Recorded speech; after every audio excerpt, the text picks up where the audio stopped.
So we'll call the Animal Services Committee meeting to order on January 19th. Pursuant to the Illinois Attorney General's guidance to public bodies on the Open Meetings Act during the COVID-19 pandemic dated July 2nd, 2020, County Board members may participate without being physically present in compliance with the established provisions. We do not have a quorum present, so we'll be operating under that guidance and rule. And take a roll call, Laura. You to do it? You Desart? Here. Eckhoff? Here. Garcia? Here. Krajewski? Here. Rutledge? Here. Tornatori? Okay, we do have a quorum. Want to welcome Paula to the committee. I think everybody else is returning. If you have any questions or you want to get a tour, contact Laura. She'll be happy to take you over and show you the operations over at the Animal Services building. Public comment. Do we have anybody sign in, Laura, for public comment? Okay.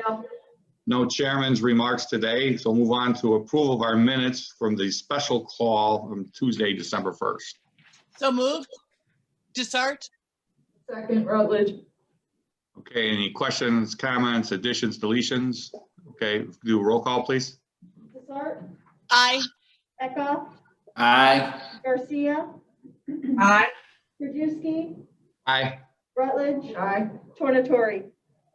Okay, motion passes. Move on to our procurement requisitions. We get a motion for our consent item to decrease and close an expired animal services contract with Imaging Systems. So moved. Desart. Second, Rutledge. Okay, any questions, comments on this one? If we do a roll call, please. Desart? Aye. Eckhoff? Aye. Garcia? Aye. Krajewski? Aye. Rutledge? Aye. Tornatori? Aye. Motion carries. That passes. Welcome, Sam, to the committee. If you have any questions regarding animal services or want to take a tour of the building, you can contact Laura. We'll move on to our grants. If I can get a motion for FIR 0080-21, which is a resolution for acceptance appropriation from our DuPage Animal Friends Foundation to $50,300. So moved. Second, Garcia. Any comments or questions on this one? Yes, Sheila. This one, or can you just detail, it said that the 40,000 of this was going to salaries. Is that a pretty standard distribution for these grants that you get? It shouldn't have said that. No. Do you have a full packet? Unless I'm looking at,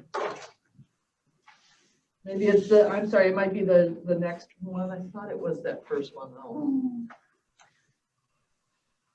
Either one of these grants that had the $40,000 for salary, if I recall. Professional services. Oh, okay. Yeah. And Yeah, so professional services is the bulk of that is the veterinarians that are hired to work on the specialty vehicle during the April through October period.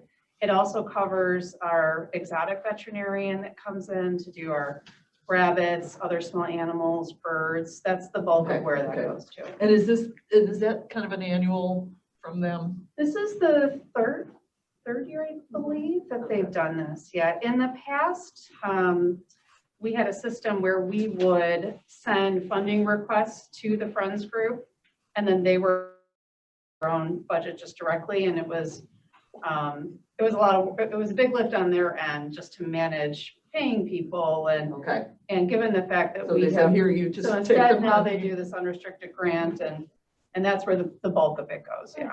Thank you. Mhm. Yeah, over time, they've given us some that have been restricted and some unrestricted. Because I did believe with the $500,000, was that restricted for the building? Correct. Okay, so they gave us a $500,000 last year, or so it will be for the new building. And then they gave us a couple of years ago, there was some questions raised throughout the campus regarding travel. And so they gave us some money that was restricted for travel only. So it wasn't even coming out of our county budget anymore. They paid for the travel. Look who wants. Don's kitty is at the meeting. Look who wants to make an Okay, well, appearance in Grant's Animal gonna go get his Services. now This is too, I Mr. An alum. What a pretty kitty too. So, all right, so we can do a roll call on that one, please? Desart? Aye. Eckhoff? Aye. Garcia, Aye. Krajewski, Aye. Rutledge, Aye. Tornatori. Aye. That passes unanimously. We'll move on to the last one, which is our grant proposal notification with DuPage Animal Friends for the unrestricted grant of $50,000. We can get a motion? So moved. Rutledge? Second December. Okay, roll call, please. Desart, Aye. Eka, Aye. Garcia, Aye. Krajewski, Aye. Rutledge, Aye. Tornatori. Aye. Motion passes. Move on, Laura, to our administrative update. Yeah, good morning. Welcome to our new members, Garcia and Tornatori. We started the rollout of our 2021 rabies tags in December, and I'm really proud of our staff. We had a lot of changes, which meant a significant amount of increased communication from our veterinary partners. We sent out communication via email, mail. We did a lot of phone calling to make sure that they understood the new changes, especially since they're now sending these orders in with their payments. And we have a new remittance process when they're sending these certificates back. We do have a small percentage of DuPage County vets that are located outside the county that have opted out of carrying our tags. And they're allowed to do that by law, but they do still have to remit certificates to us so that we can follow up on compliance. And so with the help of ASA Prindle, we've drafted some communication that's going to go out to them along with some information cards that they can now give to their clients when they hand them a rabies certificate that lets their clients know the 3 different easy options to procure a tag, either online, through the mail, or in person. So we're hopeful that that will help our staff in terms of following up on compliance for vets that are outside of our county but vaccinating our residents' pets. We continue to see kind of a decreased population in the shelter. However, when it comes to rabbits, we've taken in 21 rabbits in the first 16 days of January, many of which are juveniles, in poor condition, some very sick. We're going to continue just kind of our outreach and educating people on where they can get a rabbit. You know, there are still plenty of breeders and stores and pet expos where they're just such an easy impulse buy. It's alarming to see the number of people that when they're calling to surrender their rabbits, have really had them 6 months to a year. They have not had them a long time. And many of these rabbits are coming in just with, you know, poor grooming, improper diets, where you're learning that the housing is not ideal, which leads to, you know, the condition that they're coming to us in. So that is something we're going to continue to try to get some communication out to the public about proper rabbit care, understanding rabbits before you buy one, and hopefully we can get these numbers down for 2021. In January, we continued to keep some reduced hours. You know, we've been kind of aligned with the county campus of 8 to 4:30, Monday through Friday, and then we do have some Saturday hours. We're evaluating whether we should add 2 late nights back in. We historically had 2 late nights just because our adoptions were so busy, and then offering people who work during the day an option to come in and surrender in the evening. But given the circumstances around COVID, a lot of people have just been able to make appointments during these 8 to 4:30 times. So we'll be taking a look at what the demand is to see if we'll open up a couple more late nights for February. Otherwise, everybody in our office has stayed healthy recently, which has been phenomenal. And we have opened up, we're not doing emergency only, and we're taking owner surrenders as normal, and business as usual. So I did want to point out something that was really extraordinary for 2020 when we looked at our foster numbers for 2020 compared to 2019. We had a 90% increase in foster families for dogs, which was great. And we had an 82% increase in the number of foster families that participated last year. So that was really great to get animals out of the shelter and into foster homes. And what was really great too is a lot of these foster families, even after bringing them with kittens, a lot of time they foster, they bring them back for surgery, then the kittens would stay until they were adopted. But given the fact that we moved to the Zoom platform for adoption interactions, a lot of foster families were willing to take these animals back into their homes and help us do Zoom from their house. And it was really a nice way for the foster families to participate in the adoption process. They, living with these animals, they had the best opportunity then to share their personalities and things that they were observing while caring for them. So it's been very successful.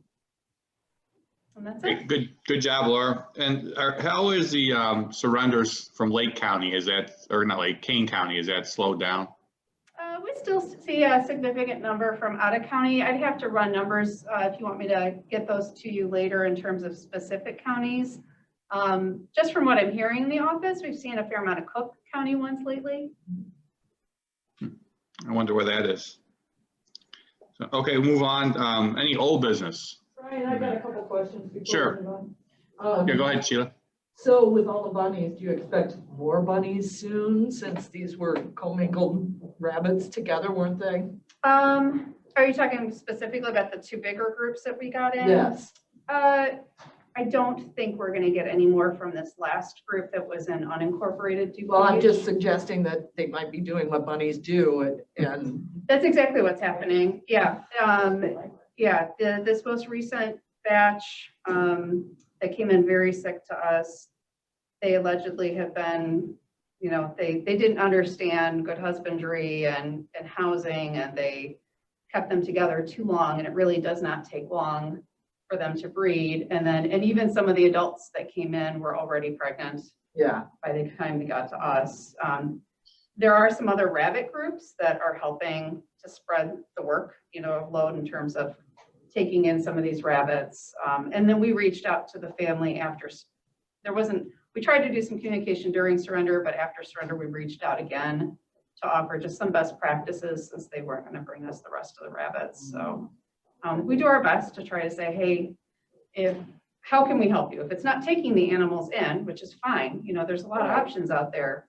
Can we help provide supplies, teach you about what are the best types of bedding to use, whatever the situation I just is. saw all those bunnies and I'm like, oh, there'll be more of that. Yeah.